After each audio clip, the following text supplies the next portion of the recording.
Sorry, guys, I'm just trying to get rid of this background that I have here. Give me 1 second.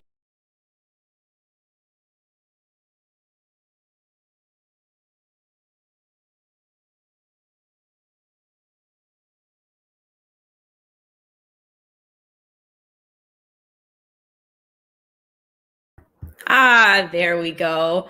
Hello, everybody. Welcome to Pro Wrestling Spotlight this week.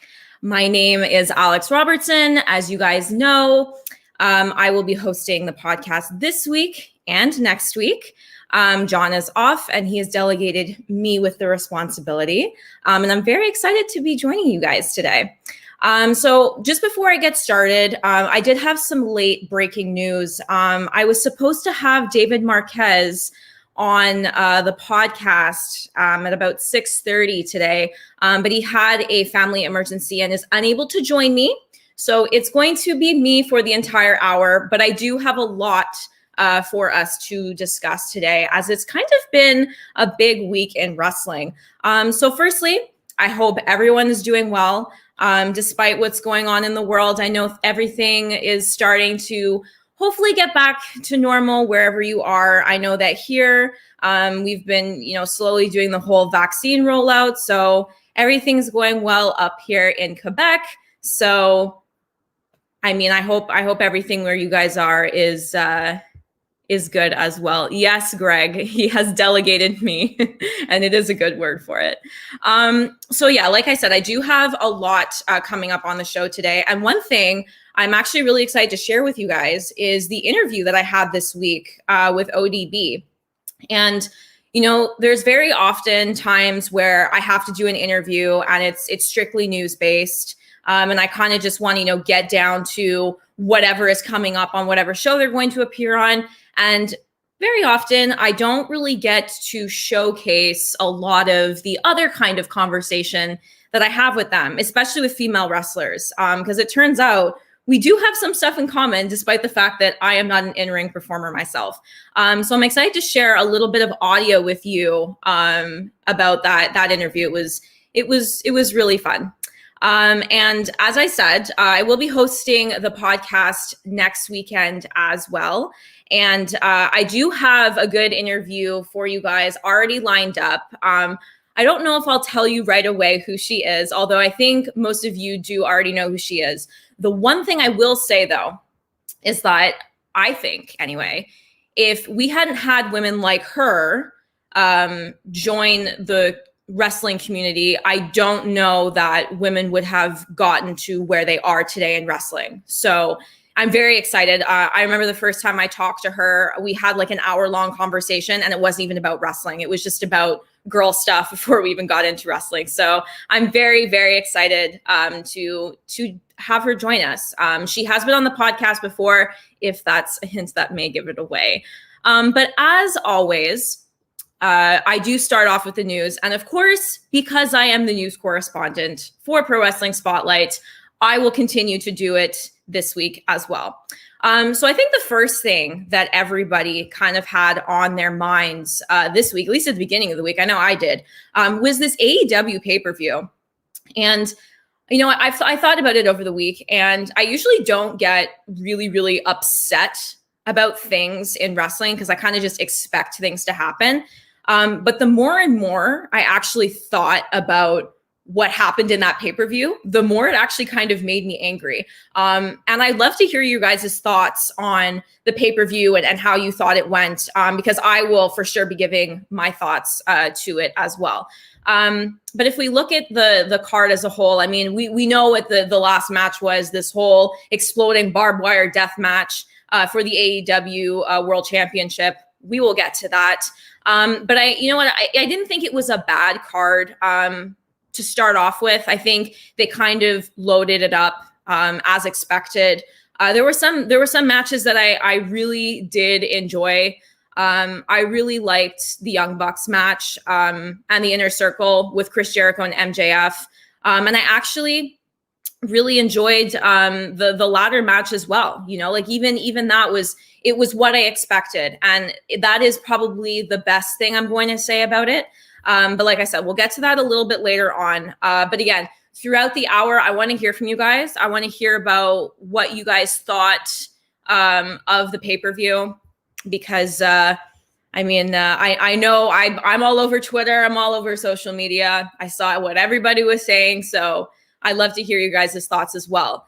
And another thing that I think was great that came out of the pay-per-view was Christian Cage. Christian Cage is officially All Elite.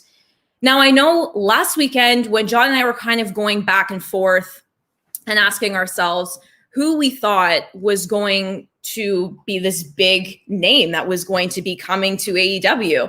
I know that was one of them that was circulating around the internet, being rumored about coming to AEW. And I think this is a great move. I personally didn't really know what happened with him and WWE. We know the last time we saw him was in the Royal Rumble of this year. And I just thought, well, okay, he's still got some partnership with WWE to some extent anyway. But apparently, that wasn't really the case. From what I was reading, he didn't really know how he fit into the industry anymore. He didn't really know what he wanted to do. And he was actually on Renee Paquette rather's podcast this week, and which was a great get for her, by the way. That's amazing that she even got him as a guest that quickly. But he did say, I didn't have a lot of time to think about what was going to be, happen in my career. And I just felt that I needed to showcase what I can do and help others. So from what I understand, his role is going to be more of a coach. I don't know that we're actually see him get in the ring and have an actual match, kind of like how we saw Sting in this last pay-per-view get in the ring with Darby Allin. I don't know that that's going to happen, but I think what AEW is trying to do, which is one of the things I think they do really well, is they bring in talent that have that name power, that have that star power, that they know can help them. So that I thought was one of the best parts of the pay-per-view, to see him come out. I think everybody was kind of shocked. Whether you thought there was a chance he was going to actually show up is one thing, but to actually see him come out on stage with his own entrance music, and now he's Christian Cage. So I'm sorry to everyone out there who thought there was going to be an Edge and Christian reunion. It doesn't look like it's going to be happening anytime soon. Dan says, yeah, he may not be a major name. You're right. But yeah, you're right. It does make AEW feel like TNA 2.0, but that's not necessarily a bad thing. They're a new company. They're still trying to find their footing. So maybe this is a way for them to kind of get up there, right? They're no WWE. That is for sure. Another thing I want to spotlight is the article that I wrote this week, the first one anyway, for Slam. It was more of a opinion piece. We call them Matt Matters. And it was on the AEW Women's World Eliminator Tournament. Now, I don't know how many of you actually followed that tournament. And if you were following it and you successfully did so, congratulations, because I know I did not. I found it very difficult to follow. And, unfortunately, it wasn't something, I think it was another thing that AEW did not do well. I know I talked about this with John the first time they attempted this with the tag team tournament for the women. And to me, if I could sum it up in one word, it was a disaster. I did not think it went very well at all. I thought they pushed all the wrong kinds of storylines. And I thought that this new tournament was going to be a way for them to kind of pump up their women's division a little bit. But in the beginning, I thought that it was kind of thrown together. The concept was there, and it was, to my understanding, and it was actually pointed out to me on social media, that Hikaru Shida, the women's champion, was actually the one who came up with the concept for this tournament. And I think that's amazing. I think the fact that she even felt comfortable to push that is great. I thought the idea and the creativity was totally there. But what I had a problem with was the way the AEW management chose to roll out the tournament why, and this is the point that just didn't make any sense to me. Why would you have half of the tournament run on YouTube and half of it on Dynamite and not even separate the brackets properly? A logical person would have said, okay, we're going to take the Japanese bracket and we're going to put them on YouTube, and we're going to put the USA division and put them on Dynamite. But they kind of mixed the two. And at one point, the brackets weren't even. Like, we were finding out who the final was going to be in the Japanese side. And then we get to the USA side and they're still in like the quarterfinals.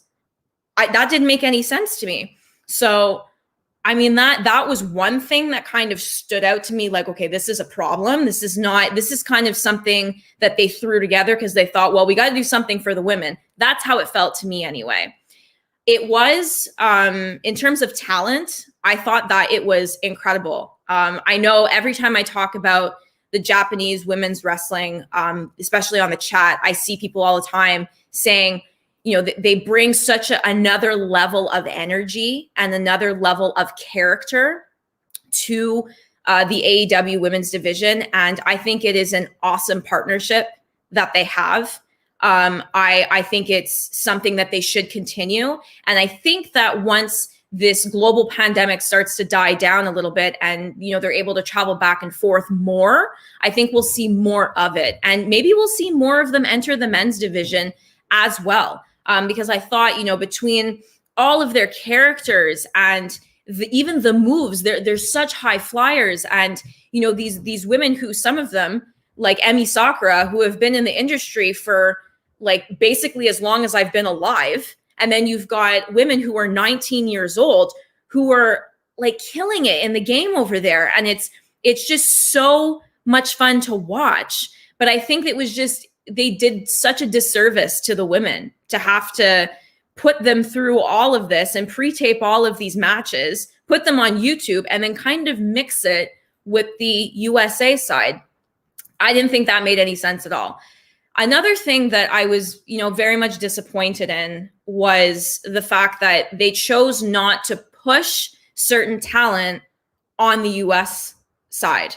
I think, and I've said this before, and you guys can tell me whether or not you think so as well. I love Thunder Rosa. I mean, you guys saw me dress up as her for Halloween last year. You guys know that I love Thunder Rosa.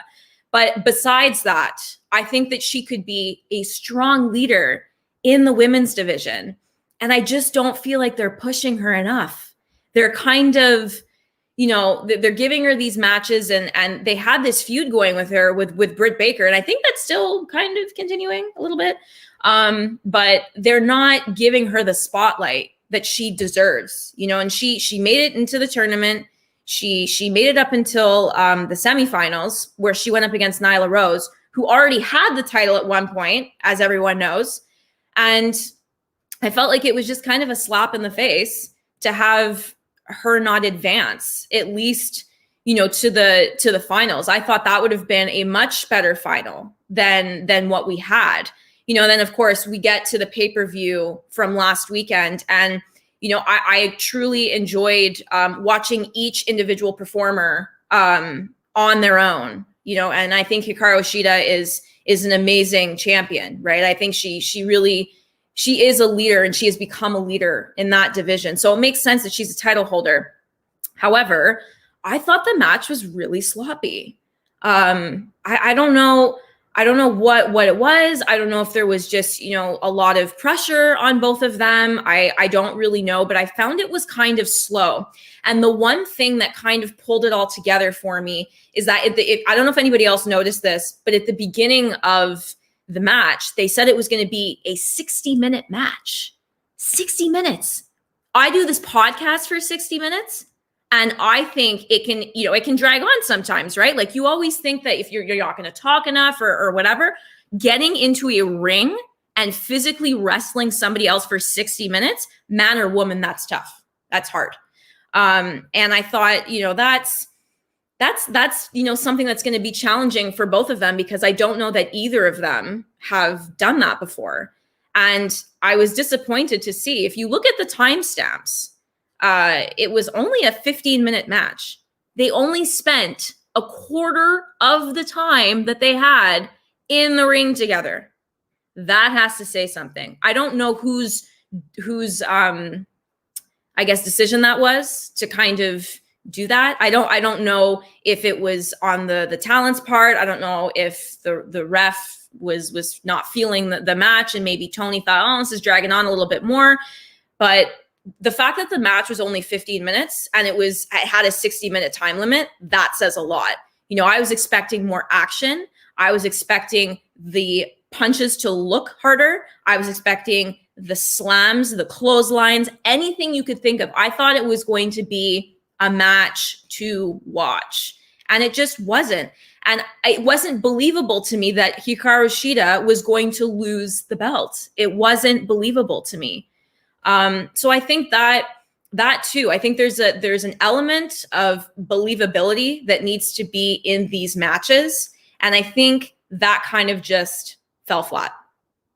So, end rant. That was my first, the first thing that I noticed that wasn't going well for them. And I think it's really sad. So, I think AEW management needs to relook at the way that they're choosing to push this women's division. And I don't even think it's because they don't have the talent. I truly believe they do have the talent. I think they just need to look at the way that they choose to organize things and maybe change the way that they're looking at it, because they're doing them a complete disservice, in my opinion anyway.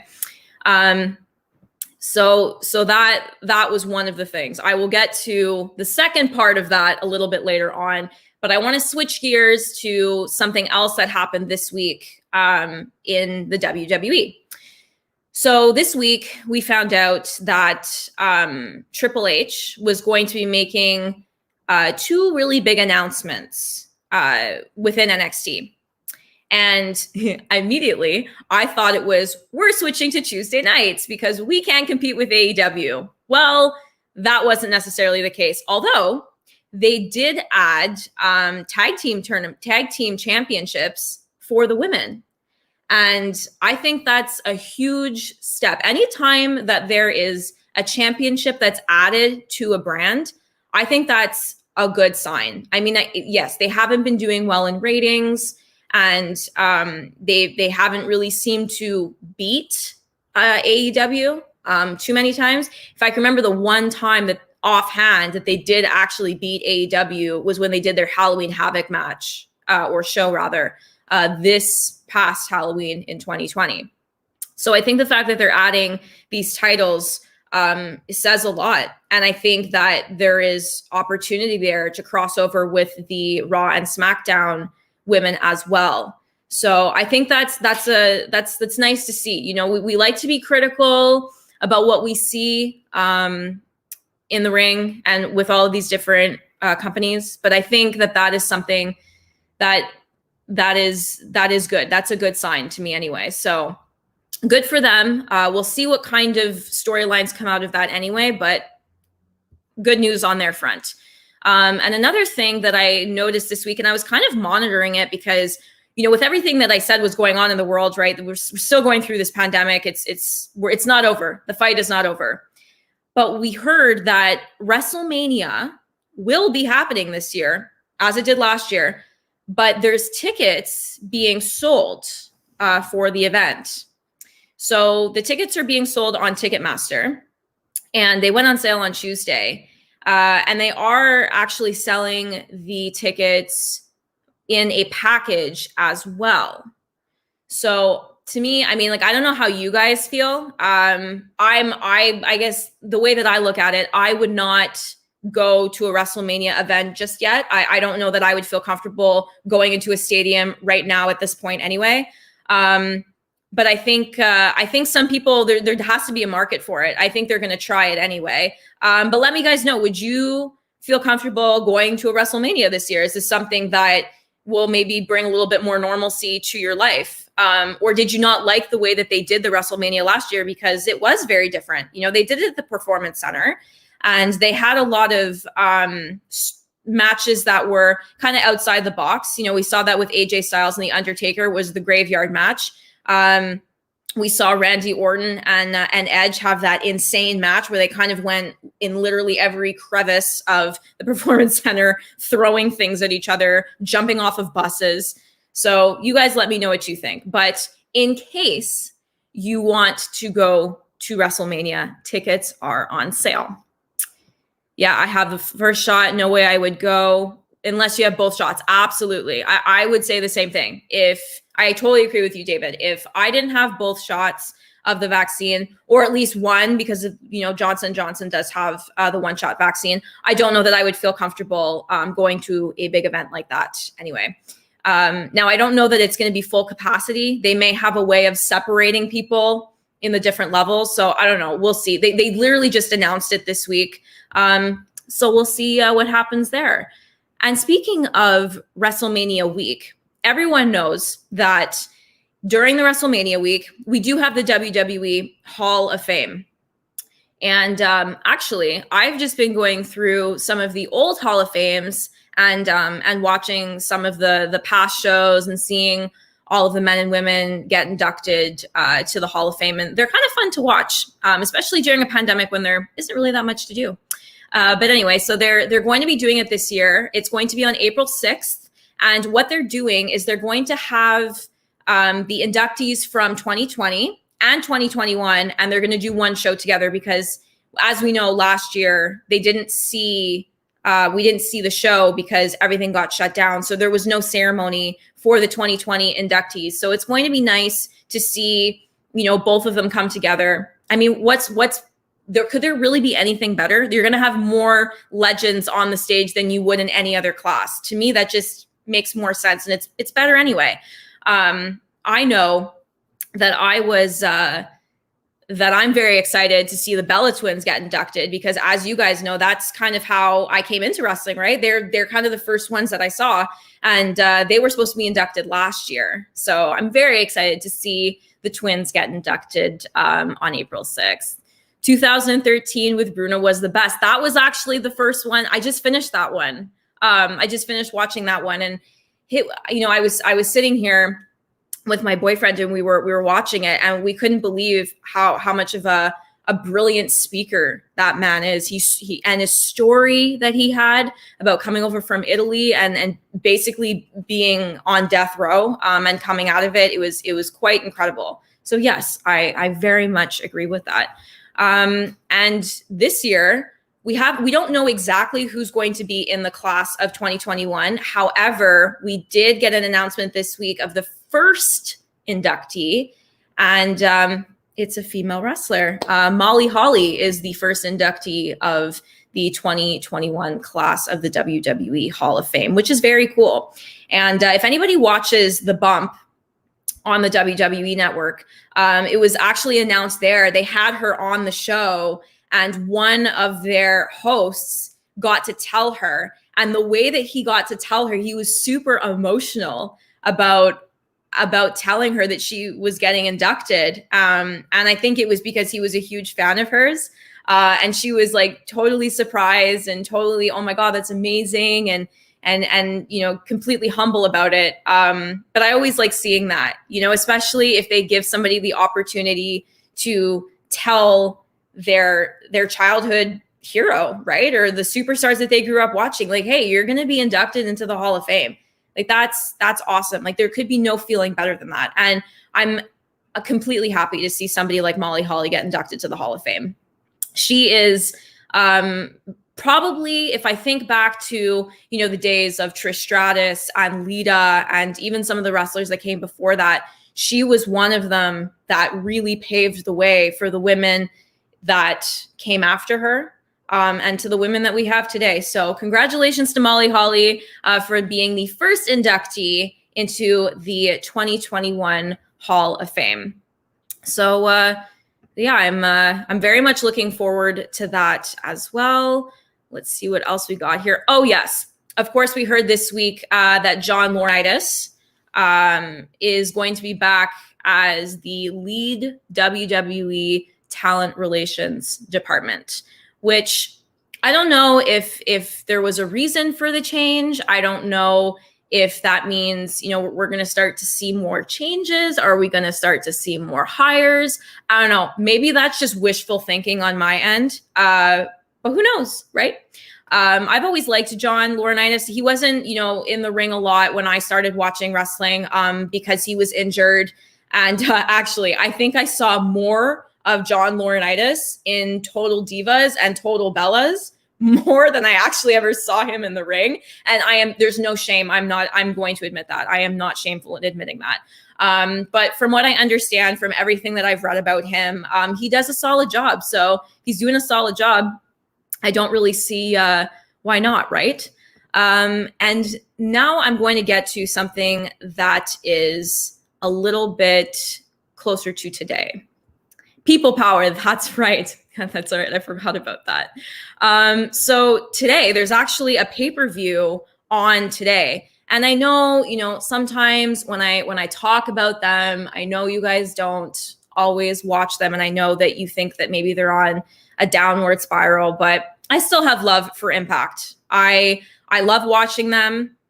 I think that they are a fun alternative to the WWE. I do watch them every week. I watch their pay-per-views, and I've interviewed several of their talent. And let me tell you, they're a passionate group of people, and I do really respect the work that they do over there. So I'm going to shed some light on the pay-per-view that they have today. So they have Sacrifice, which is on Impact Plus. So any of you, if you subscribe to Impact Plus, you're going to get it there. It starts at 8 p.m. tonight. And I just want to go over the card a little bit because I'm interested in it. I do watch it every week. So I get to know the characters more. I see the storylines and how they're evolving. So it kind of gets me excited. Yes, Josh says the Impact Women's Division is very good. Yes, I would agree with that. I would very much agree with that. That is probably my favorite part, honestly, of that company. And I don't say that like when I talk about the WWE, I like them as a whole. AEW, I like them as a whole. But for Impact, yes, you're right. Specifically, I think their women's division is very strong. And I think ever since they added somebody like Deonna Purrazzo to their list of talent, and Jazz for that matter, talk about adding legends to a roster already filled with very talented women. I mean, you can't really go wrong there. So let's look at the card. So for the Impact and TNA World Championship unification match, because these two each think that they're champions. So they're saying there's not really an undisputed champion. So this particular match is an undisputed match, and it's going to be versus Rich Swann and Moose. And then we have the Impact World Tag Team Championship match, the Good Brothers, who we've seen a lot with Kenny Omega, and versus Finn Juice, a new faction that we're also seeing. And now I'm going to get to, I might be biased in saying this. This is probably one of the best matches on the card. The Impact Knockouts Championship match, Deonna Purrazzo versus ODB. Now, as I put out there on my social media, and as I said right off the top of the show, I did interview ODB this week.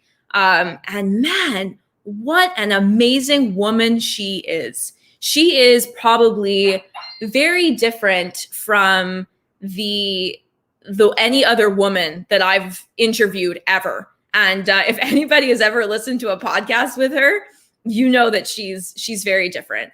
So I got to talk to her a little bit about this upcoming match and what it meant to her and what it would mean for her as a veteran to be in a match like this, and what would she do if she was champion? What would be her first plan of action? Who would she want to face? But like I said, there's sometimes in an interview, and I know, like Bob, who's watching me right now, I know that you can probably concur with me that there are some parts of the interview that are sometimes interesting, but they're not always something that you want to include in a story because it just doesn't make any sense. But with ODB, we actually found some common ground. So I'm going to play a short little audio clip for you I would have loved to have done this on camera, but she was actually in her food truck while she was talking to me in Daytona Beach at this festival. So she couldn't talk to me on camera, but we did have a really nice phone conversation. So I'm going to let you hear a little bit of it.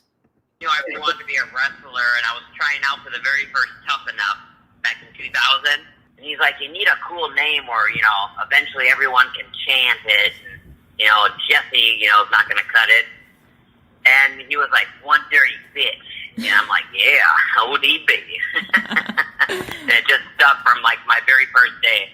I love that. I love that. I love that because it's so unique. It's definitely not something that most female wrestlers anyway would do. And I think it's pretty badass. So good on you for doing that. Oh yeah. Yeah, a lot of girls probably want to call themselves one dirty bitch, but no. I do. And actually, when I was doing some research for the interview, I actually found out that we do have one thing in common. If I read it correctly, you used to play ice hockey? Yeah, I was on the very first ever high school girls hockey team back in Minnesota. And then I went off and played college for a couple years.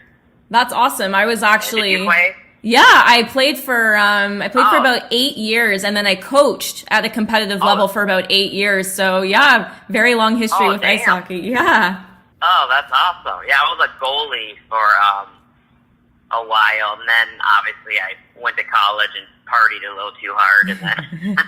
And then I talked to Deonna Purrazzo, I want to say 2 weeks ago, and I asked her, you know, out of all of the women on the roster currently right now, who are you looking forward to the most? And she named a couple of them, and she did name you. So she's actually been looking forward to going and getting in the ring with you. Yeah. So what is your reaction to that, and what kind of a chance do you think that she has with you on Saturday?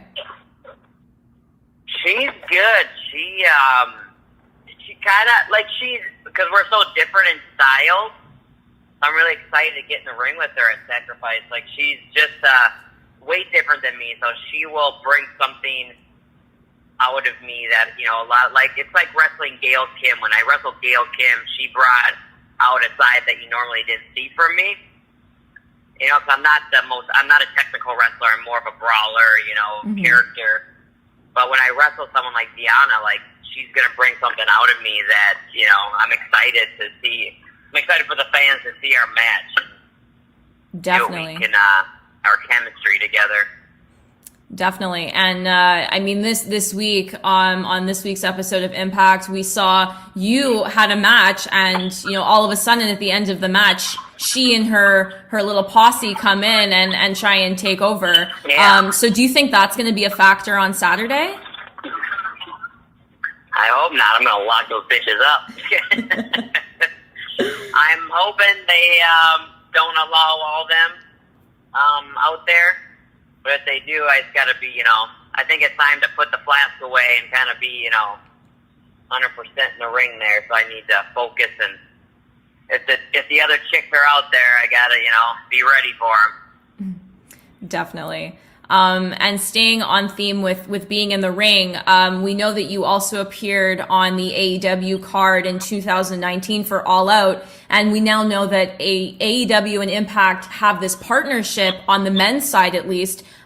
So if there were a chance where you and maybe some of the other women from Impact could get into an AEW ring, how would you feel about that? Yes.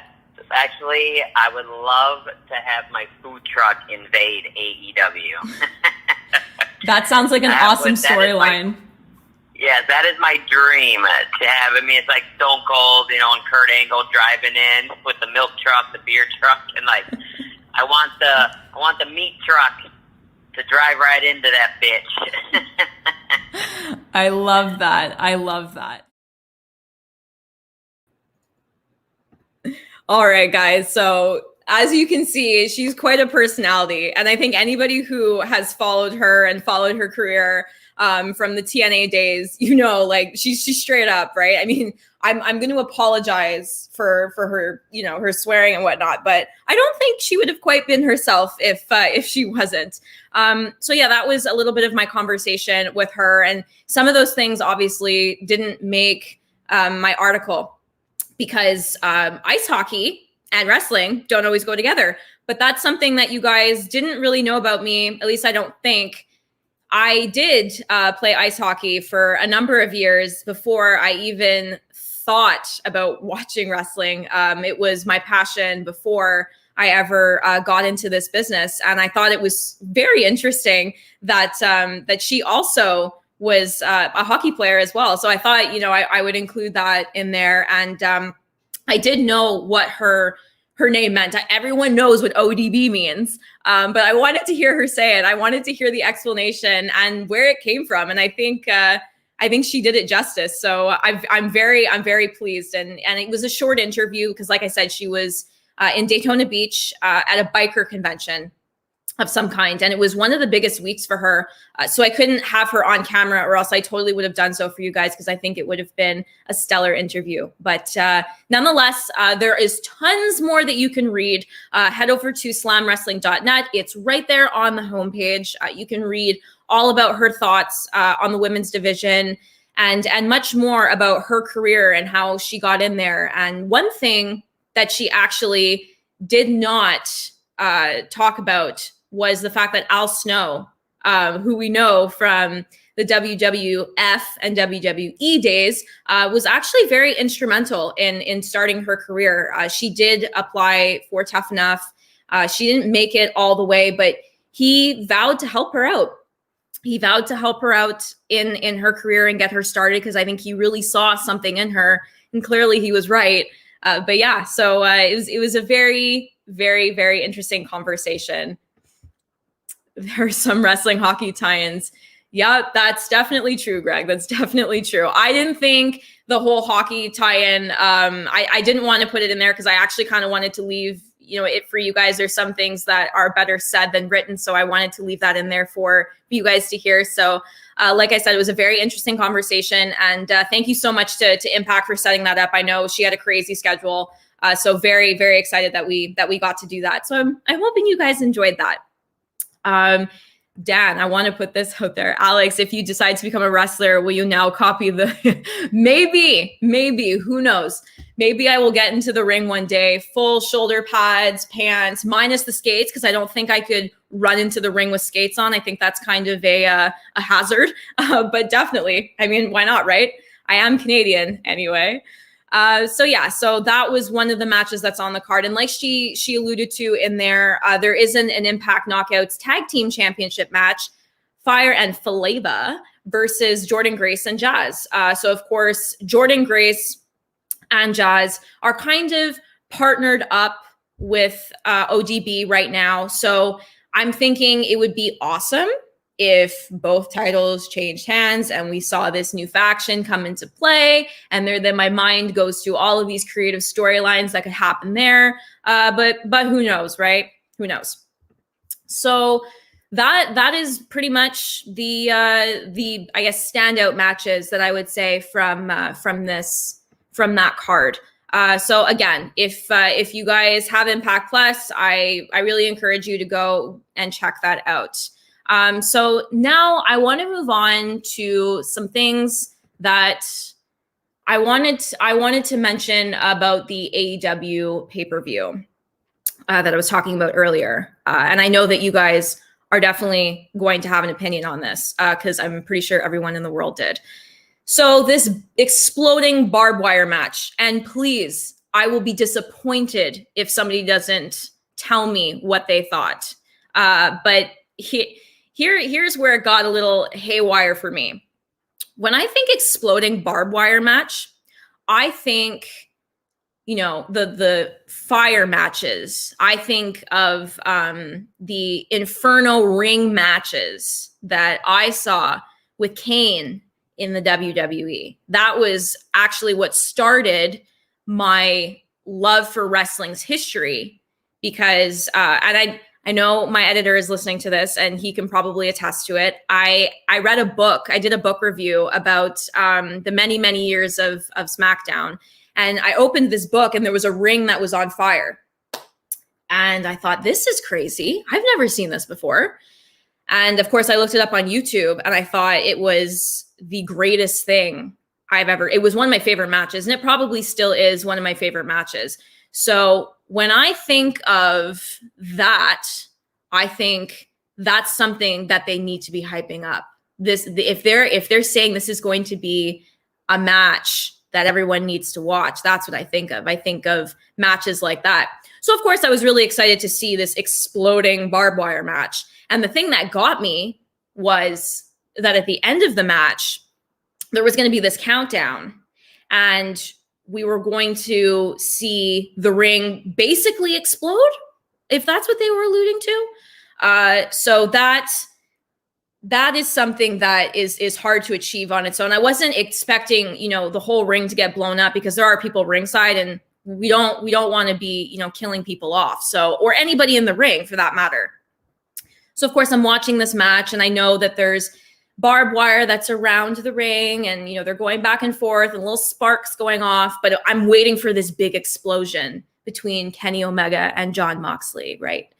And then we're whittling down to the end. The countdown starts going. And the countdown, I was thinking about this before. The countdown very much sounded like when Chris Jericho first came to the WWE and everyone went ballistic because Chris Jericho was there and there was that countdown, right? Because it was right at 2000 when we were changing over to the new year into 2000. So that's what I was thinking. I was like, oh, something big is gonna happen. We're counting down. Kenny Omega, Don Callis leave the ring as expected because they're cowards. And Eddie Kingston comes into the ring and tries to get a dead Jon Moxley in the middle of the ring out. And they're not going to make it. And you can see they're not going to make it. And then the explosion happens. What a weak way to end off a pay-per-view. To me, that wasn't even an explosion. It was like little sparks going off on a birthday cake. That's kind of how I would put it. I was disappointing, right? I think even the talent that was on camera, Eddie Kingston and Jon Moxley, you can see Eddie Kingston was shaking his head because I don't think he thought it was going to be bigger than that too. I don't think anybody actually expected the actual ring to blow up, but I think they were expecting more than that and they were disappointed as well. Excalibur scream. Yeah, because that's what everyone was expecting. Everyone was expecting this big explosion. And even the commentators were sitting there kind of dumbfounded, not really knowing what to think. And then, of course, pay-per-view's over. And I wanted to keep track of it this week and kind of see what AEW was going to do, because I think all eyes were really on Wednesday night's Dynamite, right? Because that's where we're going to get some kind of explanation as to what happened. But if any of you I'm a journalist, so I read and watch everything. And I saw that Tony Khan was doing this press conference afterwards, a scrum with different media around the world. And his comments really kind of struck me. Somebody asked him, well, what happened? I mean, everyone wants to know what happened. And he said, I don't know what more you would have wanted. Kenny Omega is not a construction worker. He's a wrestler. You can't expect him to come up with this big exploding production and have, the whole ring explode and then have people be injured. The talent, the other spectators around the ring, the refs, cameramen, everybody. To me, that was a weak way of trying to defend something that didn't happen. And I know that he's trying to save face, and I've obviously seen this before, but it was a very weak explanation as to what happened. And I don't think anybody was going to take that as an answer. They really wanted an explanation as to what happened. I mean, you say the word explosion. when you think of the word explosion, you don't think of little sparks going off on the ring. So, you have to tell us what happened. If it was a mishap, it was a mishap. Just say that. Then, of course, we get to Dynamite. And I want you guys to tell me what you guys thought of their way of trying to cover this up, because, of course, Kenny Omega and Don Callis, the heels that they are, they came out and said that, oh, we got you guys. We told you it was going to be this big explosion, and it wasn't. And then we all had this planned all along. Why would you promise fans and other people who are watching and tell them that you're going to explode the ring when your intention was never to do so? Why would you do that? It's one thing to, you can say we're going to have like some kind of firework or some kind of bang, right? But to use the word explosion, that's a strong word to use for a match like this. Leave it at a death match, right? Leave it at a death match. Bob says the death match was actually pretty good. It was too bad it got overshadowed by the lame ending. That's exactly it. That's exactly it. Leave it as a death match, because the death match that those two had last year was phenomenal. Phenomenal. And they didn't need explosions. They didn't need sparks. They just needed barbed wire that wasn't exploding. They needed tables. They needed weapons. And that was it. And it was a great match. That's all they needed to do. But to me, when I see a company who is so new, like AEW, try something so outlandish like that, it hurts you. It hurts you because they don't have a loyal fan base yet. They don't have a loyal fan base like the WWE has. We've been saying for at least almost a year that I've been doing this podcast that their pay-per-views haven't been all that great, but people still watch it because they have a loyal fan base. They've built up this reputation over time. Love him or hate him, Vince McMahon, he knows how to get people's attention. And I think that is something that AEW kind of has to do. They have to kind of find a way to find a loyal fan base, because if you don't, when you put on, you set up all these expectations for these big matches and then don't come through, at one point people are just not going to tune in. And that's sad, because again, if you look at the whole roster, they have incredible talent coming from everywhere. The partnership with Japan that I mentioned, the partnership that they have with Impact, it's something to be said about a company that does that wants to bring wrestling and the community together. But when you don't plan things out properly and things feel rushed and things don't, follow through, and, I do think they have to explain. I think that if they didn't hype it up, then they wouldn't have to explain, but they hyped it up. So you're going to have to explain what happened. Maybe that's just the journalist coming out at me and wanting to find the answers and get to the bottom of things. But sorry, I think the fans deserve to know why what happened didn't happen, right? And I think at the end of the day, if you look at the company and who's running the company, I think Tony Khan does a good job in terms of being creative and knowing what the fans want. But I think they also need to look at it from a business perspective. I think that that's part of what they're lacking. I think that in terms of creativity, they have Kenny Omega, they have Chris Jericho, they have Cody Rhodes, they have all of the legends that they currently have on their roster: Jake the Snake, Double A, Arn Anderson, Tully Blanchard, Paul Wright. Now they have Kristen Cage. They have all of these people that they can use at their disposal for their creative storylines. That's great. But you also have to think about it from a business perspective. So that was the pay-per-view. And I can see on the text line, a lot of you kind of feel the same way. I think that in the next pay-per-view, we're going to see something a little bit different. I don't know that we're going to be promised explosions. I hope not anyway. And I'm really hoping that they do something with the women and not do it at the last minute. And I would like to see the title change hands, even before then. I think the days of having long title reigns, I think that is coming to an end. I think that they need to kind of shake things up a little bit, and we'll see what happens. We'll see what happens in May. So you guys, if you guys have any idea as to what you think would work better, let me know.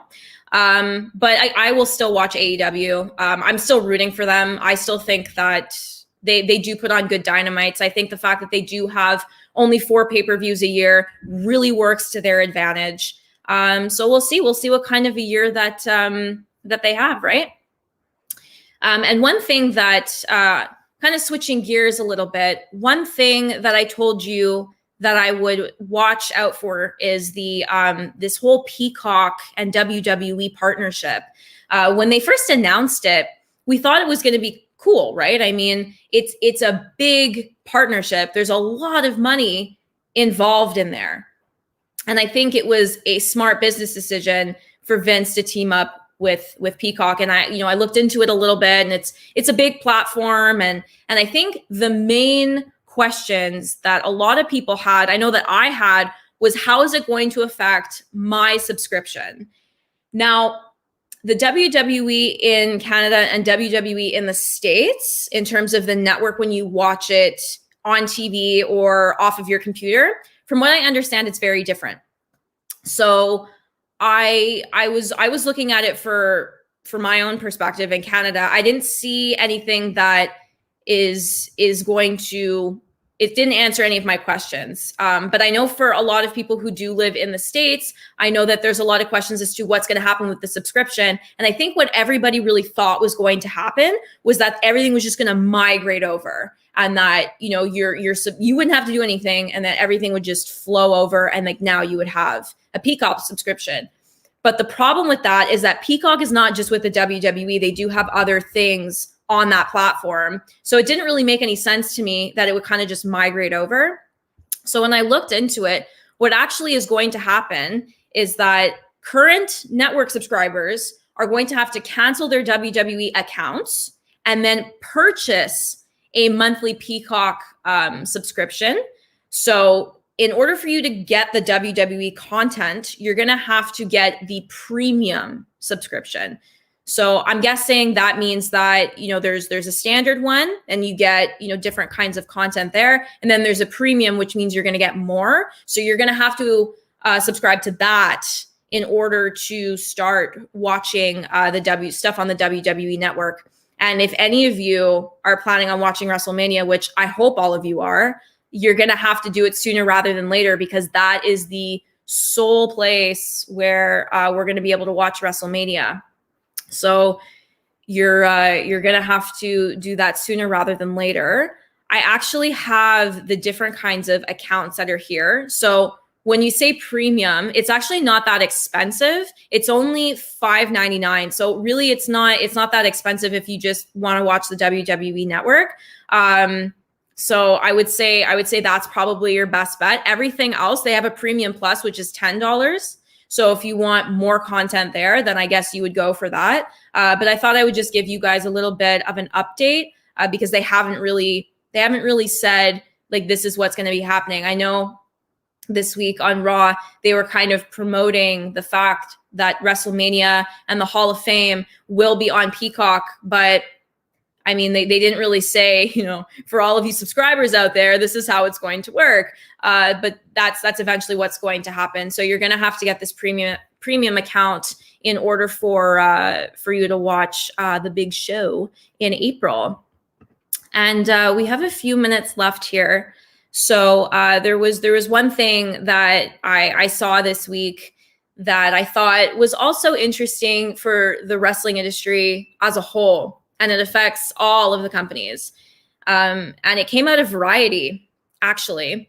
And it's all about how, despite the fact that wrestling as a whole may not have the best ratings, and people might be tuning out for a lot of the reasons that we just mentioned, right? A lot of the reasons that, maybe the pay-per-views aren't as good as they used to, and the storylines aren't as top notch anymore, and everyone has their own opinions, right? But despite the ratings falling, there is this kind of rights movement within the wrestling community. And I think that's something to be said, right? I think over the course of the last 20 years anyway, we've sort of found out the treatment that a lot of the WWE wrestlers got, particularly from Vince McMahon, and how they were treated as not employees but contractors. And those two things are very, very different. So we know that they don't have very many rights as a contractor. It's tough being a wrestler, especially if you're in the WWE. You're on the road over 300 days of the year. You don't get to see your families. And sometimes you're not even making that much money. It actually really depends on, sometimes anyway, how much you're actually on TV. And then there's a premium for when you're on a pay-per-view. And it can be a tough life. It's something that these wrestlers and the superstars really love, and they should be compensated fairly for their work, right? And we saw this kind of movement happening last year during the US presidential election. Andrew Yang came out and said, what's going on here? Why don't they have the rights that they deserve, right? They put on these great shows and they're not being treated fairly. And I think there's something to be said there. And I think we're going to start to see that kind of revolution and that change, right? And I know that I particularly listened to Chris Jericho's podcast. And while the campaign for the US election was going on, Andrew Yang came out and said that's one of the things that he wants to change, because he knows that it's a problem. He knows that a lot of the wrestlers aren't being paid well. They're not being treated very fairly, and they're away from their families. I mean, I don't know about any of you. I don't know that I could be on the road over 300 days of the year and not be, paid very well, right? So I think there's definitely something to be said about that. And Richard says, Andrade asked for his release. Yeah, he did ask for his release. And it's funny because earlier I read that Charlotte, who is actually engaged to Andrade in real life, wanted to do a storyline with him, and he's not really being used right now. And it's the same with Aleister Black. We saw him for a little while when he came up to the main roster, and he wasn't being used, right? So maybe he's going to ask for his release. So it's a very tricky industry to be in, but it shouldn't be that difficult. And that's really what this article is about, and how more and more people are speaking out about it. And the more and more that people speak out about it, the more and more that things are going to change. And I think AEW was one of those companies that really wanted to change that. Tony Khan said from the very beginning, we want equal pay. We want our female superstars and our male superstars to be paid fairly. And we don't want them to be on the road over 300 days of the year. They have other things that they have to do. Some of them have other businesses. They have families. They have lives. They don't want to be away for that long, and in order for it to be worth their while, there are things that have to fall into place, right? They have to have certain kinds of benefits. They have to have, the right things in place in order for it to make it worthwhile. And something that, is an example of that is Britt Baker, right? Britt Baker, DMD. We know that she's a dentist, and she has her own practice out of Florida. And she goes back, well, mind you, they're still doing their tapings out of Jacksonville, so she doesn't have that far to travel. But when they were on the road and they were going to different stadiums around the country, I mean, she had to fly back and forth. So they're trying, right? And I think that's the point, is that they're trying to make it better for wrestlers, because at the end of the day, they do provide a service. They do entertain. And if it were you, I'm sure that you'd want to be paid fairly as well. Well, look at that. It was a whole hour. We did this for a whole hour. Well, I know that I had a lot of fun. I'm glad that I got to share some of my thoughts with you about Revolution last weekend. I'm glad that I got to tell you about the interview that I had this week with ODB And tune in tonight. Tune into Impact Plus tonight, and we'll see whether or not she actually defeats Deonna Purrazzo for the Knockout Women's Championship. All right, guys. So I will be back next week. I hope all of you are excited. I'm excited. I've got tons more coming up for next weekend. So I'm hoping that you'll stay with me. And if you have any questions for me at any time, I will be back. So you can ask me anything that comes to mind. If you want my thoughts on something, or if you had thoughts on something, I would love to hear that. So thanks again, guys. Stay safe, everybody. And I will talk to you next Saturday.